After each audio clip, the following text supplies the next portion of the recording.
आपको मालूम कूलर की वजह से ज्यादा गर्मी हुई तो मैं नहीं चलाना चाहिए।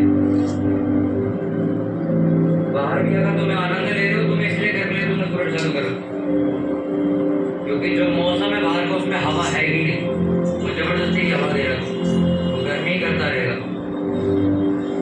हालेलुया।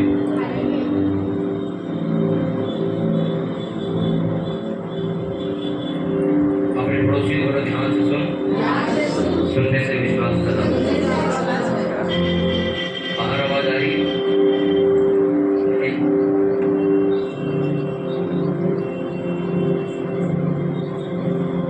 और कोई बच्चा तो नहीं है ना अंदर?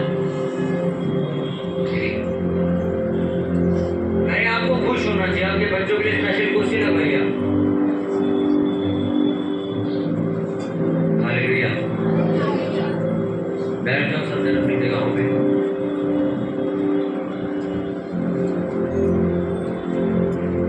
कल पहली बार परमेश्वर ने मुझे प्रार्थना करने के लिए कहा कि हम अपना चर्च बनवाएं।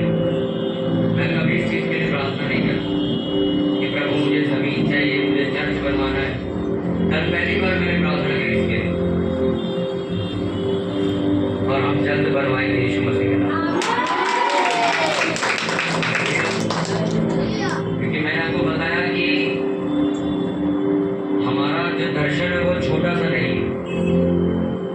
मुझे 100, 200, 500 गज में चर्च नहीं बनाना। अगर 100, 500, 200 गज में बनाना तो कितने लोग आगे मुझे हमेशा बोलते हैं कि पास्टर जी हमारे पास जमीन पड़ी है आप ले लो, मैं कब की बना लेता हूँ, पर मुझे 300-400 गज में नहीं बनाना। आपको मालूम इस चर्च में जितने लोग सेवा करते हैं उन लोगों के रहने के घर भी बनाए जाएंगे। अगर कोई परमेश्वर के दास, कोई पास्टर भी चर्च में आते उनके रहने के लिए भी घर बनाए जाएंगे। कुछ ऐसी लेडीज है जो बुजुर्ग होने के बाद जिनको घर से निकाल दिया गया है उनके रहने के लिए भी घर बनाए जाएंगे। कुछ जगहों पे जिन जानवरों का एक्सीडेंट हो जाता है, जिन जानवरों को कोई उठाता नहीं, उनके रहने की भी जगह बनाई जाएगी।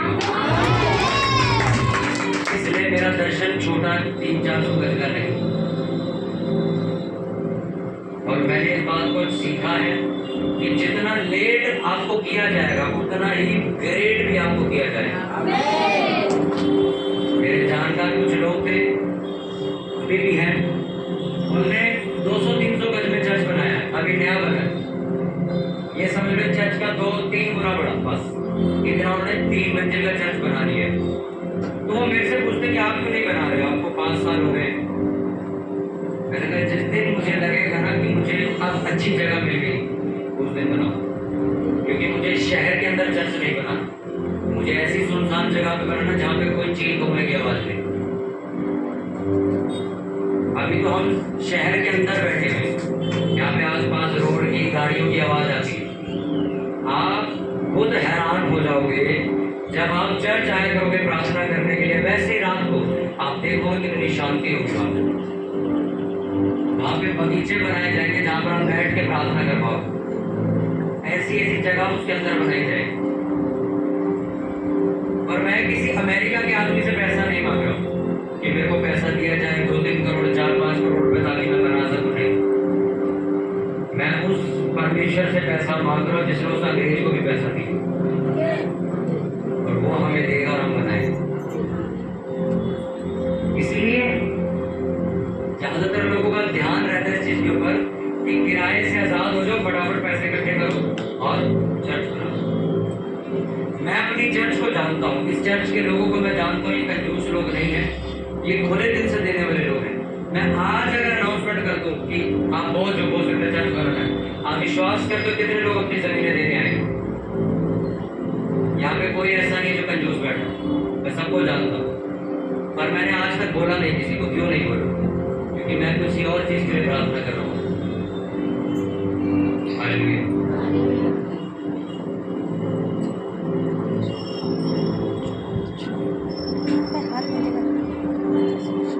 और पिछले 2 महीने पहले जब परमेश्वर ने कहा कि अब तुम बोलने के लिए बोल सकते हो, तब मैंने बोलना शुरू किया था इस चर्च में कि अब आप बोल सकते हो। आपको याद है मैंने लास्ट संडे आपको एक वचन दिया था परमेश्वर के अनुग्रह से। क्या दिया था? क्या दिया था पिछले संडे में? क्या?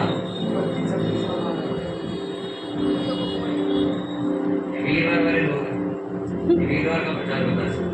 मैंने कहा संडे को क्या प्रचार हुआ? दशांशों को बोए।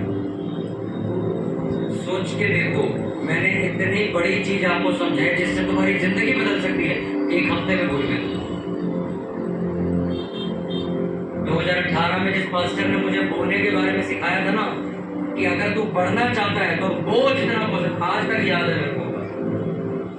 अरे जो दरवाजा जिस चाबी से खुला वो चाबी घर रखा है, वो चाबी भूलने कहाँ रखी, तो फिर दरवाजे के बाहर खड़े होकर चीखे मारने का क्या फायदा? क्या प्रचार हुआ था? उसी बात बोलो।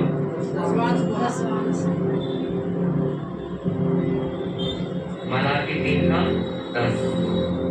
आज फिर से उसके अंदर दूसरा एक भाग बाकी रह गया था जो मैंने पिछले रविवार में बताया, और मैं उस वचन को उसी दिन खत्म करना चाहता था, पर उस दूसरे वचन को बताना बहुत जरूरी है। उसी वचन को दोबारा निकालो, मलाकी 3:10, पुराना नहीं है, उसको 8 से पढ़ेंगे हम, 8 से, मलाकी 3 के 8 से पढ़ेंगे हम। अपने आस पड़ोस की मदद कर दोगे, और जिनको बड़ी बड़ी बाइबल खरीदनी है वो जानते हो, जो बाहर लड़का बैठता उसको अपना नाम लिखवा के चले जाओ। मेरे ख्याल से 500 रुपये की है शायद बाइबल है, 500 रुपये की बाइबल है। आप उसको पैसे दे के जा सकते हो, आपको बाइबल मंगवा के दे देगा। तब तक ये छोटी सी बाइबल लेके घूमते रहोगे।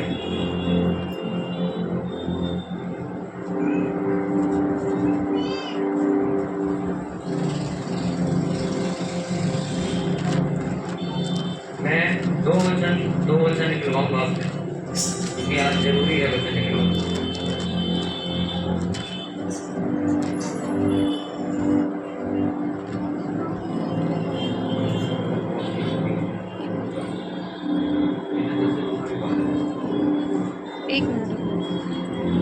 मलाकी 3 उसका 8 हम पढ़ेंगे, और एक वचन आप और निकालोगे।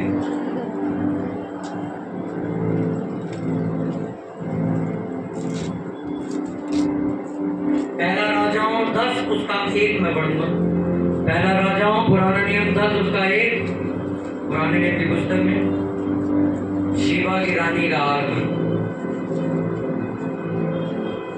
छोटी वाली बाइबल जिनके पास में हम दिल नहीं तोड़ेंगे उनके लिए वचन निकलवा। मती उसका 2 उसका 9 हम पढ़ेंगे। अब निकाल दो छोटी वाली मती दूसरा चैप्टर 9वां वचन में पढ़ूंगा। भाई उसका क्या कर रहा है यार, पकड़े पकड़े खुद ही कर रहा।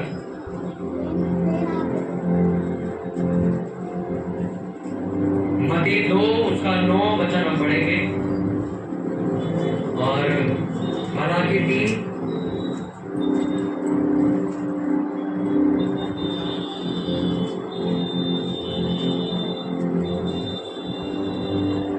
मीटिंग के बाद बाहर हाथ ऊपर करके खड़ा हो जाए, हाथ खड़ा करूँ तो तेरे को सजा मिलेगी, उसको याद से खड़ा कर। मती 2 उसका 9वां वचन हम पढ़ेंगे, मलाकी 3 उसका 8 हो गया। मैं पढ़ना शुरू करूंगा, सभी लोग ध्यान से सुनेंगे।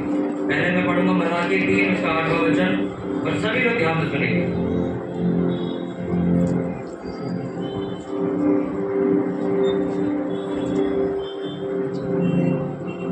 क्या मनुष्य परमेश्वर को धोखा दे सकता है?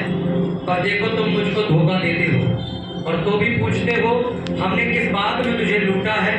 दशमांश और उठाने की भेंटों में तुम पर भारी श्राप पड़ा है, क्योंकि तुम मुझे लूटते हो, वरना सारी जाति ऐसा करती है। सब बोलो आमीन। किस चीज में लूटा है?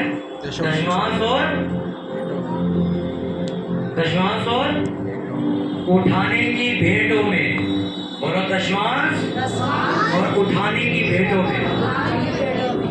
मती 2 उसका 9 में पढ़ूंगा। वे राजा की बात सुनकर चले गए, और जो तारा उन्होंने पूर्व में देखा था वे उनके आगे आगे चला। जहां बालक था उस जगह के ऊपर पहुंचकर ठहर गया। उस तारे को देखकर व्यक्ति आनंदित हुए। कौन घर में पहुंचकर उस बालक को उसकी माता मरियम के साथ देखा और मुंह के बल गिरकर बालक को प्रणाम किया और अपना अपना थैला खोलकर उसको सोना और लुबान और गंधरस की भेंट चढ़ाई। बोलो भेंट चढ़ाई। पहला राजाओं 10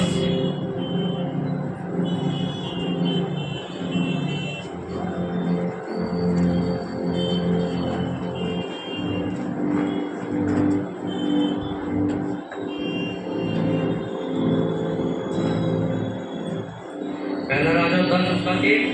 जब शीबा की रानी ने यहोवा के नाम के विषय सुलेमान की कृति सुनी तब वह कठिन कठिन प्रश्नों से उसकी परीक्षा करने को चल पड़ी।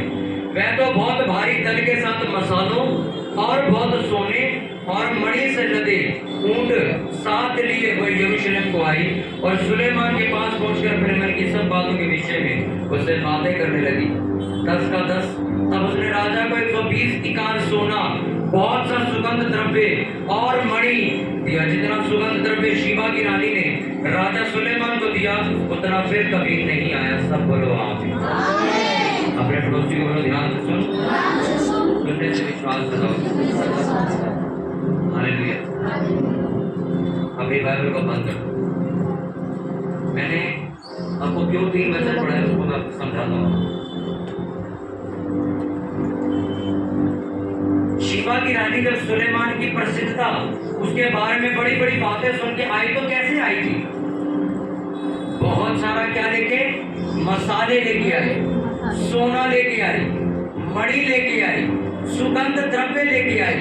सुगंध द्रव्य जितना सुलेमान को देने का आज तक किसी ने किसी को नहीं दिया। हालेलुया। कितना बात समझ आई? अपने पड़ोस भाई भाई पीछे था इसने बैठाया दर पे।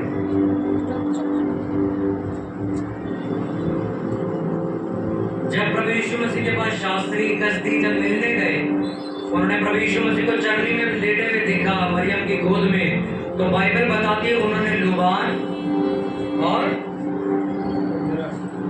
गंधरस और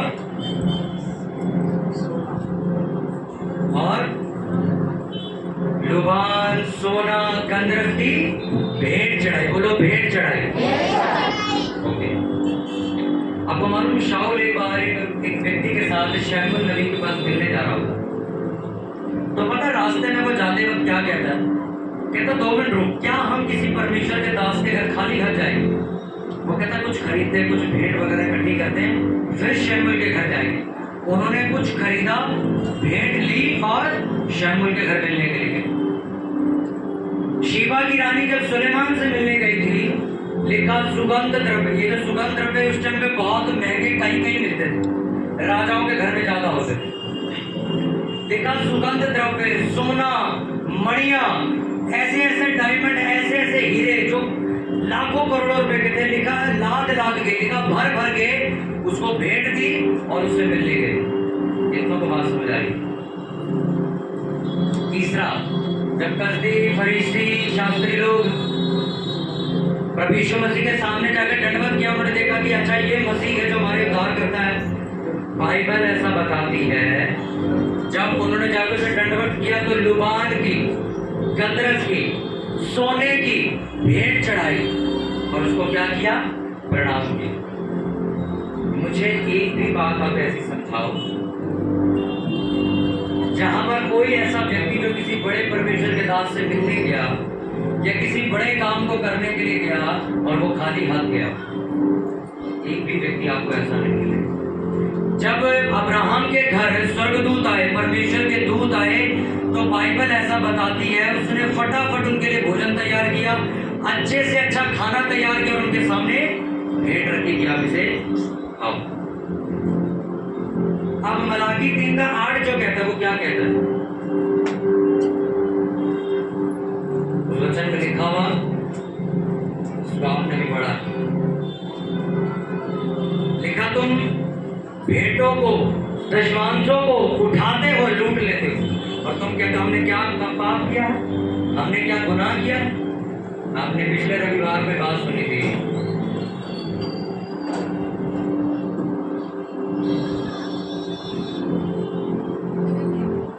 आपने पिछले रविवार को मैंने आपको बताया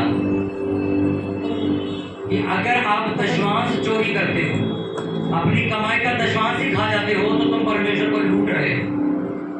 यहाँ तक कि अगर आपका परिवार का व्यक्ति, आप परमेश्वर के इस वचन को जानते हो, तब भी आपके परिवार का एक व्यक्ति या बच्चे या हस्बैंड दशमांश नहीं देते हैं, खा जाते हैं, तो आप गुनहगार गिने जाओगे। क्यों? क्योंकि आपको सच्चाई मालूम थी, आप लोगों ने बताया है। आप चावलदार के पैसे ले सकते हो, आप साड़ी, सूट, गहनों के, डेकोरेशन के, सजावट के, मेकअप के पैसे ले सकते हो, पर आप दशमांश के लिए अपने हस्बैंड को समझा नहीं सकते। आप परमेश्वर का जब वचन पूरा करने की बात आती तब आप कमजोर पड़ जाते। उसने कहा तुम दो चीजों में मुझे क्या कर रहे हो? लूट रहे हो। उसने कहा हम कब लूट रहे हैं परमेश्वर को? क्या इंसान भी परमेश्वर को लूट सकता है? कहता हाँ लूट सकता है। लूटने का मतलब समझाया। कहता जब तुम दशमांश खा जाते हो तुमने मुझे लूट लिया। जब तुम भेंट, जो भेंट होती है, खा जाते हो, देते नहीं हो, तुमने मुझे लूट लिया। आपको मैंने दशमांश का मतलब समझा दिया, आपको भेंट का मतलब समझ रहा। भेंट होती क्या? इंग्लिश में भेंट को कहा जाता है ऑफरिंग।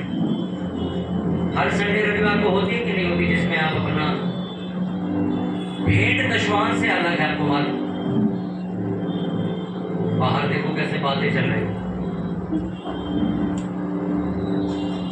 सोचो वचन के टाइम बातें चल रही, फिर एंड में प्रेयर करते प्रभु करना खत्म कर।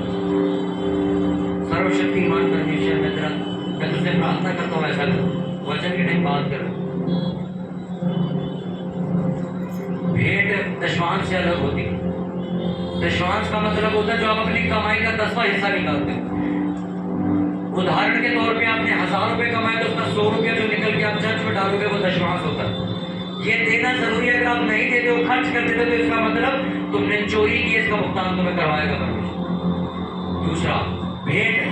अब लोग सोचते हैं हमने दशमांश दे दिया, हमने सब दे दिया। भेंट अलग होती है। दशमांश डिसाइडेड होता है, निर्धारित होता है कि हाँ भी कमाई का 10वां हिस्सा दशमांश गिना जाएगा। भेंट कभी निर्धारित नहीं होती। भेंट 100 रुपए भी हो सकती है और भेंट 100 करोड़ भी हो सकती है। ये निर्धारित नहीं होती। भेंट का मतलब आपको मैं समझाता हूं। जब आप किसी की बात, जब आप कहीं जाते हो और अपनी खुशी से कुछ करते हो, वो भेंट होती। यीशु मसीह के सामने लोग दंडवत करने के लिए गए, अपनी खुशी से सोना चढ़ाया उन्होंने, अपनी खुशी से लोबान चढ़ाई उन्होंने, अपनी खुशी से गंधरस, ऐसे ऐसे तेल, ऐसे ऐसे सुगंध द्रव्य चढ़ा अपनी खुशी से, जो लाखों करोड़ों रुपए के। बात दशमांश नहीं चढ़ाया था उन्होंने। कितनों को बात समझ आई? दशमांश वो होता है जो आपकी कमाई का 10वां हिस्सा निकलता है। भेंट वो होती है जो आप अपनी खुशी से देते हो। आप चर्च में बैठे हो, परमेश्वर ने मेरे जीवन में बड़े काम किए हैं, मैं 10 एकड़ जमीन परमेश्वर की चर्च के नाम देता हूँ, जाओ। ये भेंट है, दशमांश नहीं। आपने 10,000 रुपए कमाए, उसका 1,000 रुपए निकाल के अपने चर्च में डाला, ये दशमांश होता है। अब समझ आया भेंट और दशमांश का मतलब? उसने कहा भेंट भी चोरी हुई है और दशमांश भी चोरी हुआ। बहुत सारे मसीह इस बात को जानते ही नहीं है। वो सोचते हैं हमने दशमांश दे दिया, सब यही तो होता होता। भेंट वो होती है जो आप अपनी खुशी से बोलते हो। मेरे को परमेश्वर ने गवाही दी है जी, परमेश्वर ने मेरे जीवन में काम किया है जी, आप मुझे बताओ मैं क्या कर सकता हूँ। आपको चर्च बताएगी नया साउंड, ठीक है जी, साउंड का पैसा मैं अपनी तरफ से दूं। ये दशमांश नहीं, ये भेंट। आगे क्या रहेगी समझ? अब सारी मसीही जाति में और सभी पास्टर्स को ऐसा लगता है कि दशमांश ही इनफ है। बाइबल में ऐसा नहीं है। जितने भी धनवान व्यक्ति बाइबल में आज तक हुए हैं, वो सिर्फ दशमांश नहीं देते थे, वो भेंट भी देते थे बहुत सारी अलग से। दशमांश महीने में एक बार दिया जाता, भेंट आप रोज दे सकते, हर संडे दे सकते, हर वीरवार दे सकते हो। होती है ना ऑफरिंग हर संडे की, वो भेंट होती। और नीति वचन को अगर आप पढ़ो तो मलाकी 3:10 में पता क्या लिखा हुआ है? जब तुम दशमांश दोगे तो आसमान के झुरखे खोल के तुम्हारे ऊपर आशीष की जाएगी, फिजूल खर्चियां तुम्हारे घर से खत्म कर दी जाएगी। खत्म हो जाता बच्चा। जब भेंट की बात आती है तो नीति वचन में लिखा, भेंट जब तुम बोओगे तो भेंट तुम्हारे रास्तों को खोलेगी, भेंट तुम्हें ऊंचे बड़े बड़े लोगों के सामने लेके जाएगी। भेंट का मतलब अलग है, दशमांश का मतलब अलग है। अब कुछ लोग सिर्फ भेंट बोलते हैं, दशमांश नहीं बोलते। कुछ लोग सिर्फ दशमांश बोलते हैं, भेंट नहीं बोलते। बहुत सारे लोगों को शैतानी भरवा के रखता है कि दशमांश और भेंट पास्टर की जेब में जाता है। बहुत सारे लोगों को ऐसा लगता है, इसलिए बहुत सारी कलीसियाओं के अंदर दशमांश और भेंट नहीं बोया जाता। वो लोग क्या करते हैं मैं आपको बताता हूँ, सबसे बड़ी गलती, अपना दशमांश को निकालते हैं, बाहर किसी को दान दे देते। बाइबल में कहा तुम्हें दान देना तो अलग से दो, पर दशमांश के साथ छेड़छाड़ नहीं कर सकते। मैं ऐसा पहले करता था, आपको मालूम 2018 में जो चर्च का दशमांश निकलता था, हम क्या करते थे, हम वो बाहर लंगर लगवा देते थे। मैंने कहा दशमांश हम करें क्या, बाहर बंटवा दो। तो एक बहुत बड़े पास्टर से जब मैं मिला तो उनसे मैंने पूछा कि ये मेरे साथ गरीबी क्यों चल रही है, मैं तो दशमांश नहीं बोलता हूँ। उन्होंने कहा दशमांश देते कहाँ हो। मैंने कहा दशमांश निकाल के हम लंगर करवा देते हैं या गरीबों को दान देते, कुछ भी कर देते, कंबल बंटवा देते, कुछ भी कर देते। कहता तुम्हें किसने बोला ये, वचन पढ़ो क्या लिखा है, दशमांश सिर्फ चर्च में आना चाहिए। चर्च डिसाइड करेगी उस दशमांश को, भले वो लंगर बंटवा दे, पर तुम्हें चर्च में देना पड़ेगा। एक पास्टर को भी अगर दशमांश देना तो वो भी चर्च में डालेगा, अपनी मर्जी नहीं चला सकता।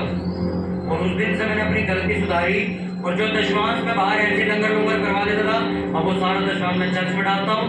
जो इस चर्च का दशमांश निकलता वो अपने पास्टर की चर्च में डालता। उस दिन के बाद से फिर ये चर्च में नहीं करने में गई, ना हमने कभी गरीबी का चेहरा देखा। अच्छा सोचो, बाइबल में लिखा मेरी प्रजा ज्ञान ना होने की वजह से नाश हो रही, यानी कि पता ही नहीं है, इसने गलतियां करे जा रही है, बर्बाद हो जा रही है। अब जब पास्टर ने मुझे समझाया, मुझे पता चल गई बात। अगर आप भी मैं वही हरकत करूं तो बेवकूफ कौन, बोलो कौन हुआ, नहीं हुआ। अगर आपको आज ये बात समझ आ जाती है कि दशमांश और भेंट का मतलब क्या है, और दशमांश को बोना और भेंट को बोना क्यों जरूरी है, इससे क्या हो सकता है, अगर ये सुनने के बाद भी अगर आप कंजूस बने रहो तो आपसे बड़ा समझदार मुझे दुनिया में कोई नहीं लगता। मैंने बोला इस हाथ को, बाकी बताती 100 गुना फल मिला। क्यों, उसने जोता, उसने बोया और उसको 100 गुना फल मिला। परमेश्वर ने कहा मैं तुझे अभी इतना दूंगा कि दुनिया में किसी को नहीं दिया। और लिखा उस देश का राजा भी उसके सामने हाथ जोड़ के कहता है भाई साहब हमारे एरिया से चले जाओ, हमसे ज्यादा पैसा तो आपके पास आ गया। इतना पैसा एक व्यक्ति के पास कब आया, बोलो बोने की वजह से। आप किसी किसान को देखो, बहुत बड़ा जमींदार है, बहुत जमीन है जिसकी, इसके खेत से दो ट्रक भर के चावल निकलता है, बहुत पैसा इसके पास। कैसे, बिना खेती करे चावल आ गया उसके पास। वो कह रहा है मैंने तो चावल की खेती नहीं करी, पता नहीं कहां से 2 बोरी चावल निकल, 2 ट्रक भर के चावल निकल गया। बोल सकता है ऐसा वो आपको क्या बोलेगा, भाई साहब हमने 7 महीने खेती की, हमने इतना लाखों रुपया बोने में लगाया है, हमने इतने लाखों रुपए की जुताई की है, हमने इतना पैसा मजदूर को दिया है, हमने इतने पैसों का ट्रैक्टर चलवाया है, हमने इतने पैसों की मोटर लगा के पानी लगवाया है, अब जाके हमें 2 लाख रुपए का चावल मिला। क्या बिना बोए किसी को चावल मिल रहा है? अरे पेड़ भी छाए आपको तब देते जब किसी ने पेड़ लगाया हो जाके। आप भेंट चोरी करते हो या लोग दशमांश चोरी करते हो, कहते हैं हमारी जिंदगी में बरकत क्यों नहीं है। आप बंजर जमीन में बरकत ढूंढ रहे हो, नहीं मिल सकती आप। अरे मैं तो हैरान हो जाता हूँ सुन के, मसीह मैं दशमांश खर्च हो गया इसका। मैंने तो यार तुम कहाँ से, तुम्हें डर नहीं लगता परमेश्वर से? हो गया बस खर्च। मैं जब से मसीह में आया हूँ, जब से मैंने कमाना शुरू किया है, मेरे अपने काम रुक जाए मैं कभी दशमांश से रुकने देता हूँ। और मैं दशमांश बढ़ा के बोलता हूँ 15-20%। मेरे को कोई कपड़ा खरीदना, मैं कहा अगले महीने खरीद लेंगे, ये 20% नहीं रुकना चाहिए, चर्च में जाएगा। अरे सर बोना ही बंद करके चावल बोना बंद हो जाए तो खाऊंगा क्या मैं? जब बोना ही बंद कर दिया, अगले महीने कटाई कहां से करने जाओगे? अगले महीने तुम और गरीबी में जाओगे, नीचे जाओगे। कितना को बात समझ आई? भेंट का मतलब कुछ ऐसा करना जो आप अपनी खुशी से करते हो। आप सोच के देखो, प्रेरितों के काम में लिखा जब प्रेरित प्रचार करते थे तो कलीसिया के लोग आके सोना चढ़ाते थे। क्या चढ़ाते थे? सोना चढ़ाते थे, मणियां चढ़ाते थे। बोलो मणियां चढ़ाते थे, डायमंड हीरे लाल हीरा, हरे रंग का हीरा, कितना महंगा नीले रंग का हीरा, ऐसे महंगे महंगे हीरे चर्च में आकर ऑफरिंग में डाल देते थे लोग, ये चर्च के खर्चे में लगा। बाइबल में लिखा अपनी जमीनें जायदाद बेच देते थे, चर्च को दान दे देते थे। आज की कलीसिया को देखो, आज की कलीसिया को देखो, वो जानबूझ के कान में सोना नहीं पहन के, लेकिन किसी को पता नहीं चलता। इसलिए आज की चर्चें उस टाइम की तरह अमीर नहीं। आज का पास्टर देखो आप, वो बोने के लिए, कंजूसा मांगने के लिए तत्पर रहता है हमेशा।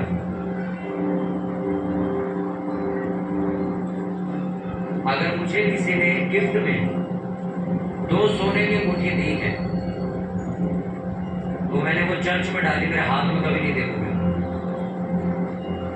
हमारे को, मेरी सिस्टर को, मुझे सोना गिफ्ट में मिलता है, महंगी घड़ियां गिफ्ट में मिलती हैं, हम उठा के चर्च में डालते हैं।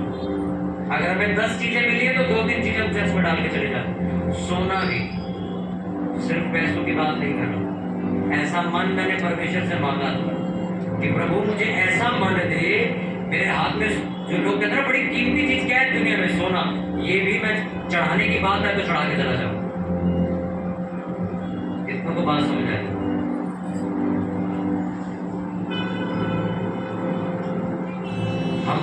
मैंने अपने परिवार को भी बोला हुआ है, कोई व्यक्ति, मेरे को कितने लोग आके महंगा गिफ्ट दे जाते हैं, मैं वो आधा निकाल के चर्च में डालता हूँ। गोल्ड की बालियां गिफ्ट करते हैं, गोल्ड की अंगूठियां गिफ्ट करते हैं, गोल्ड का क्रॉस, गोल्ड की चेन भी हमें गिफ्ट की गई है। पता कब? हमने भी सोना बोया, हमें भी लोग सोना देते हैं, फिर से हम बोलते हैं, फिर से वो हमें मिल जाता है। और आज कलीसिया को देखो आप, सोना कहाँ है? बैंक में छुपा रखा। क्या करोगे मरने के बाद? किसी ऐसे लड़के को दे जाएंगे जो प्रभु को नहीं मानता, उसको दे जाएंगे, पर चर्च के काम नहीं आने देंगे।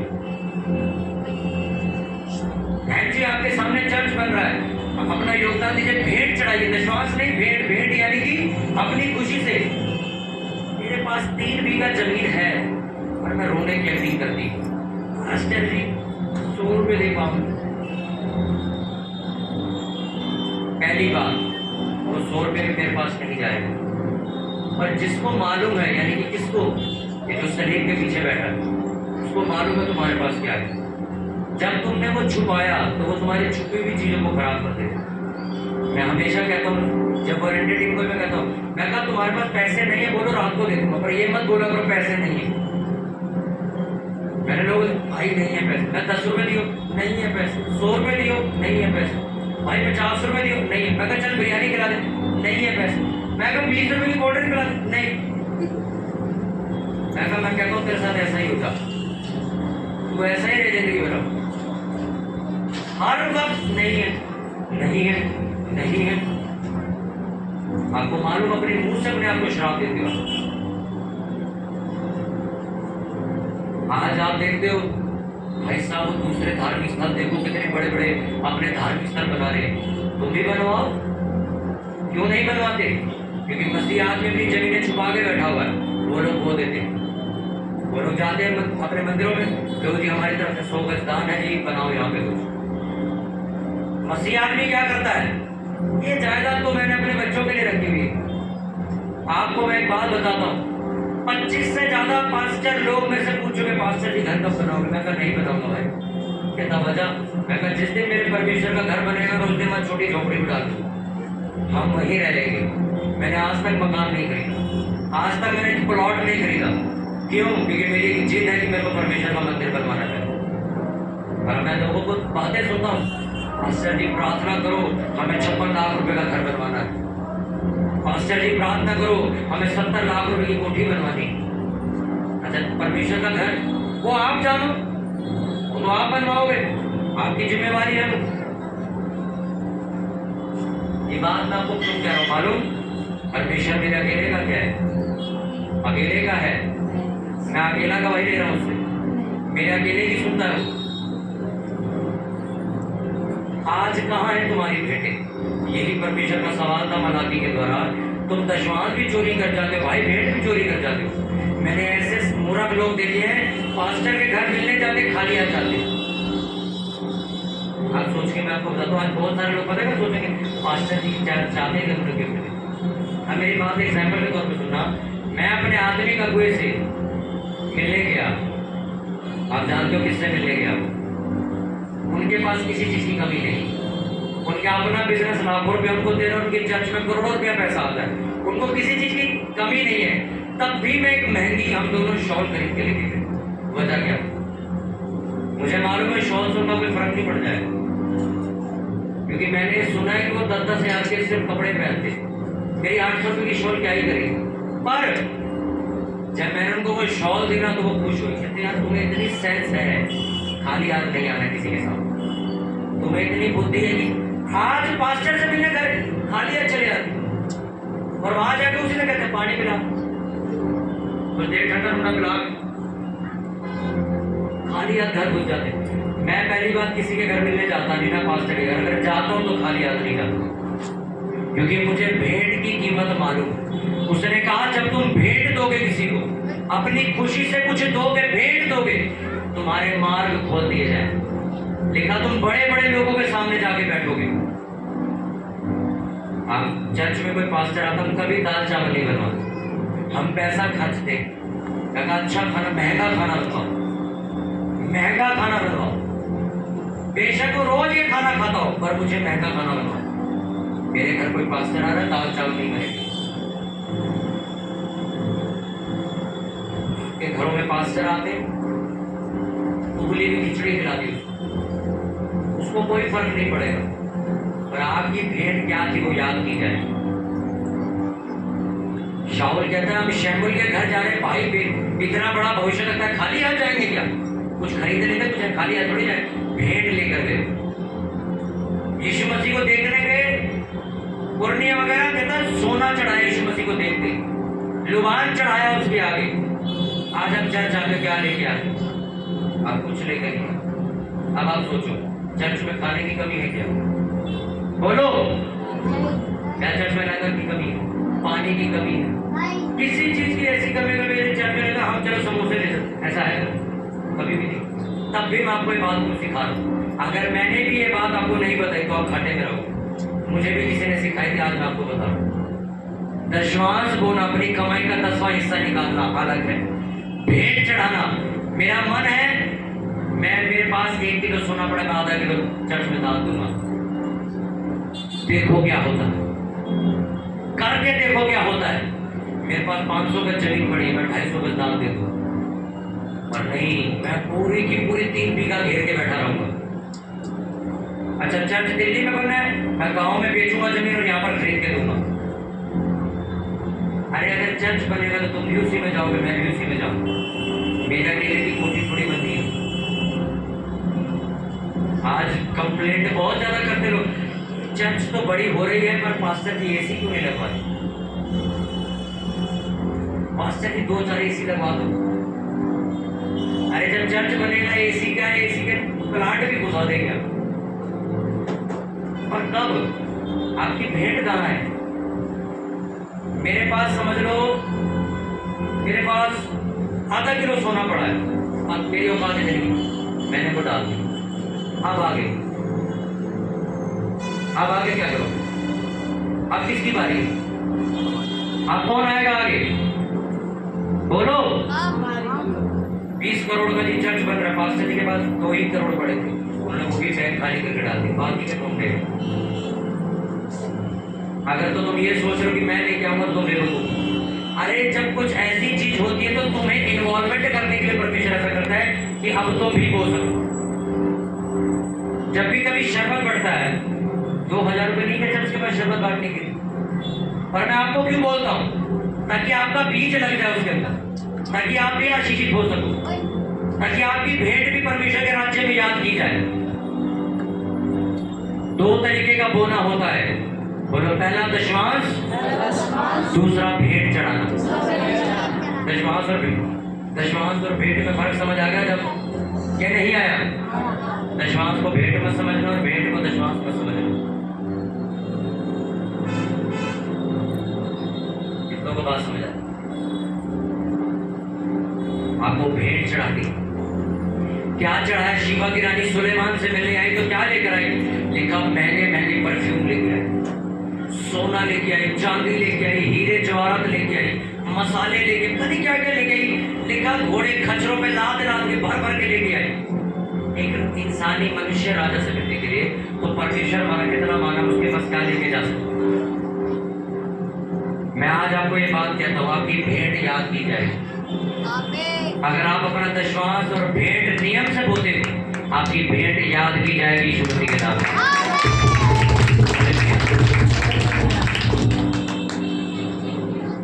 आज से मैं अकेला बैठता हूं, मैं क्या सोचता हूं मालूम?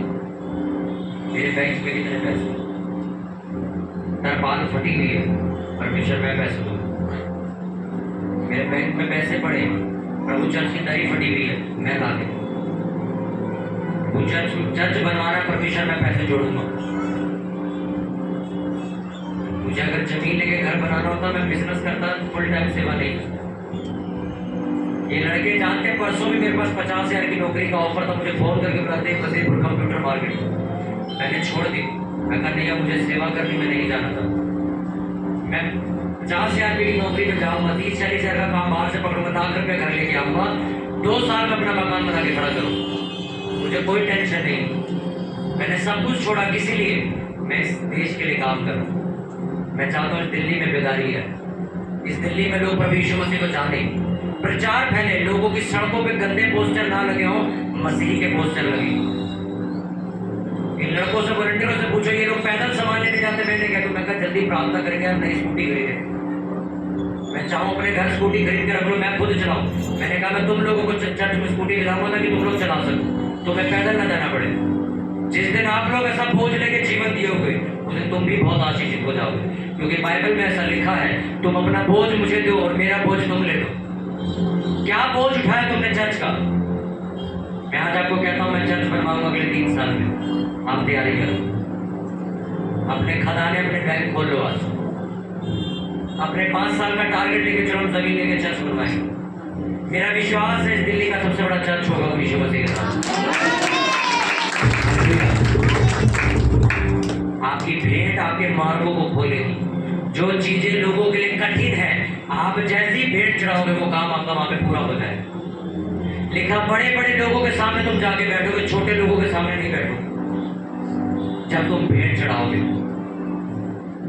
आपने फोटो में देखी इस चर्च में कितने बड़े बड़े लोग मिलने आते, क्यों आते? ये चर्च भेंट चढ़ाती है, ये चर्च भेंट चढ़ाती है दूसरे चर्चों में जाकर। मैं परमेश्वर के लिए भेंट चढ़ाता हूँ बड़ी बड़ी, वो मेरे रास्तों को खोलता है और इतने बड़े बड़े लोगों के साथ हमें जोड़ता जा रहा है। वो आपको भी जोड़ेगा यीशु मसीह के नाम। जो चीज मुझे 2018 में सिखाई गई, आज मैं आपको समझा रहा हूँ। उस पास्टर ने मुझे कहा था, यश जब तक तुम्हारी जवानी चल रही है, वो जितना बो सकते हो, जितना बो सकता है बोलते हैं, जितनी औकात है वो। और मैंने वो दिमाग में बसाने की बात, और आज तक मैं वही कर रहा हूँ। मैंने बोना बंद नहीं किया, बोना बढ़ाया है। आपको मालूम मेरी इच्छा रहती है मैं पैसे जोड़ूं, 20-30 हजार रुपये जुड़ जाए, 30 हजार रुपये का सोने का बिस्कुट बनाऊं, चर्च में डाल। मेरी इच्छा रहती है मेरे पास पैसे जुड़े, प्रभु भोज की प्लेट कांच के, इसको सोने की बनवाएंगे, हम चांदी की बनवाएंगे।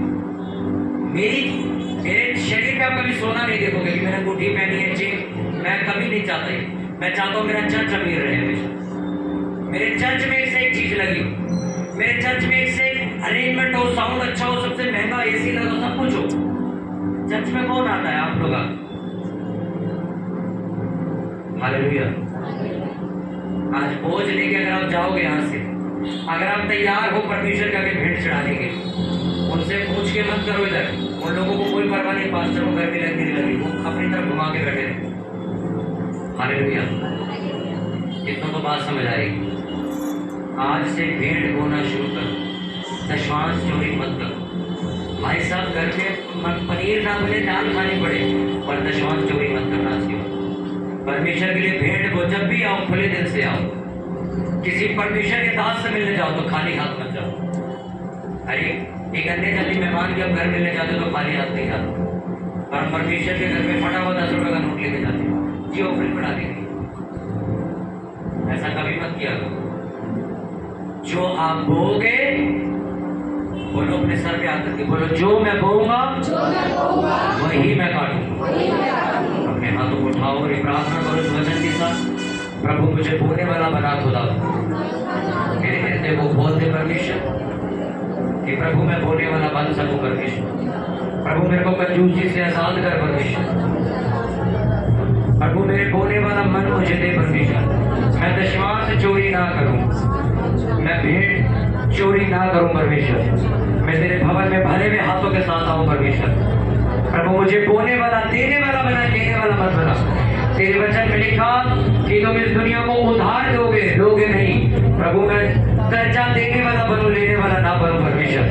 प्रभु मेरे हृदय को खोल, आज से जो मेरा है वो तेरे भवन में मैं भेंट करके चढ़ा दूं परमेश्वर। प्रभु मैं तुझसे विनती करता हूं, मुझे ऐसा मन दे, मुझे ऐसा अनुग्रह जैसे दाऊद का मन था, जैसे प्रभु सुलेमान का मन था। प्रभु उन्होंने सब कुछ तेरे भवन के लिए बो दिया। और बाइबल ऐसा बताती है जब उन्होंने बोया तो तूने उनके महल को उनसे अपने मंदिर से ज्यादा बड़ा बना के दिया। क्योंकि बाइबल ऐसा बताती है जो कुछ तुम बोगे 100 गुना करके तुम्हें वापस किया जाएगा। ऊंची ऊंची आवाज में प्रार्थना करेंगे सभी जन ऊंची आवाज में। हारमोनियम वाले को तो ही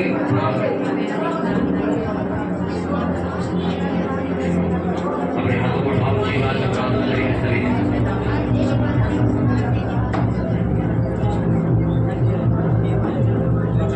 थैंक यू लॉर्ड।